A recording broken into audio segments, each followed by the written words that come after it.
Hey, spot quiz. Do you know how much you drank last night or yesterday or last week? Is it adding up? You know, we've had a tough year. COVID, restaurants closed, we're working from home, our kids might be around, our husband's there. It's a little stressful and there's not a lot to do because things have been closed down. But I want to talk to you about drinking because alcohol consumption has gone way up in this past year. And it's so easy when you're home to just go grab a glass of wine or a beer from the fridge. And before you know it, you're drinking 2 or 3 or 4 of them and you've lost count. But who's counting? Because you're home and you don't have to drive home or anything. But alcohol doesn't do anything good for your body. It can actually cause you to gain weight. It makes your blood pressure go up. It actually drains your body of important minerals like calcium, magnesium, and zinc, which is not good for your bones. It can add to depression and anxiety. And guess what? It really messes up your hormones. It increases cortisol. So if you're drinking to lower your stress, guess what? Your cortisol is going to go up, and so does your stress. So it becomes a vicious cycle. And most of all, estrogen can dramatically increase from the effects of alcohol.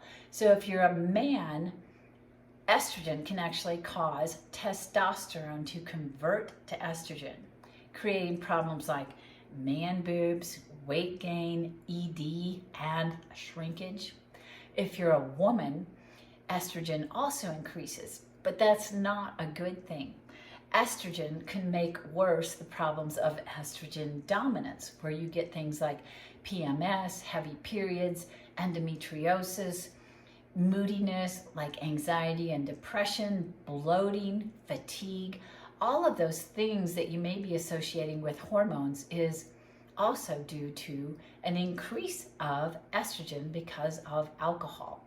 And super important, if you're a woman who is on HRT, hormone replacement therapy, alcohol can actually increase the estrogen in your body by 300%.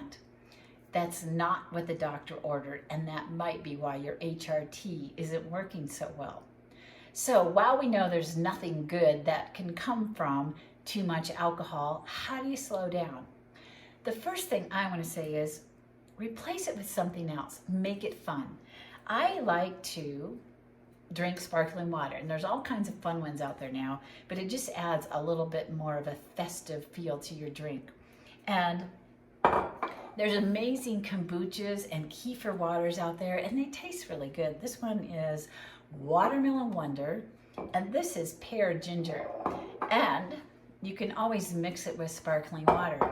That should be your reward at the end of the day, a fun drink, something festive, but not alcoholic.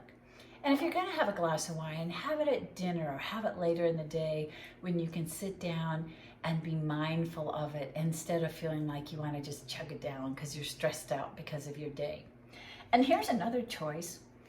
This is called Boochcraft. I love kombucha. You get the good bacteria that your gut likes, but this is a alcoholic kombucha. But there's not as much as wine. It has 7%. This is actually one of the stronger ones. Most of the kombuchas that are hard are around 4 to 5%. So you're getting a little bit of an alcohol buzz, if you want to call it that, but not near the alcohol that's even in a glass of wine or a glass of beer. And if you're not drinking too much, you're not tempted to go through that bag of chocolate chip cookies or that bag of chips because your judgment stays a little better. So be mindful, think about how much you're drinking, think about how it might be messing with your hormones, and find some great substitutes. I'm Kat Ebling. I have the 90-day health and hormone fix, and I'm here for you. Take care.